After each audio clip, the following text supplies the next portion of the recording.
Merci Armel pour cette question. Alors bon, c'est effectivement une question large. Je pense que assez schématiquement, on a aujourd'hui un environnement qui est soumis à deux forces qui s'opposent. D'un côté, on a un environnement géopolitique qui est plutôt anxiogène et qui agit comme une épée de Damoclès sur les actions, et pas seulement les actions européennes, où on a donc ce conflit au Moyen-Orient qui fait ressortir ce risque inflationniste et puis des anticipations pas très favorables sur les politiques monétaires et donc des risques de hausse des taux qui, on le sait, ne sont pas très favorables pour les actions. Et puis d'un autre côté, il faut reconnaître que, notamment depuis quelques semaines, on voit qu'on a un appétit effréné pour le risque de la part des investisseurs. Il y a beaucoup d'appétit pour tout ce qui est très risqué.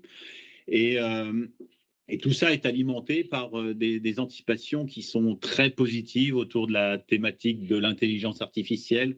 Et puis tout ça est renforcé, il faut le reconnaître, par une saison de résultats sur le premier trimestre qui a été très positive en Europe aussi. Elle a été très positive aux États-Unis, mais enfin, de façon très positive aussi en Europe. Donc voilà, il y a deux choses qui s'opposent. Moi, je pense qu'au niveau des malentendus, puisque c'est une question que tu as posée aussi, je pense que il ne faudrait pas penser que l'Europe, c'est juste un marché domestique qui ne dépend que de l'activité européenne. Voilà, c'est un gros exportateur. Et que globalement, on a des marchés européens qui sont haussiers, qui sont pas loin de leur plus haut, c'est vrai, mais qui sont, à mon sens, beaucoup moins tendus que leurs homologues américains, voire émergents d'ailleurs.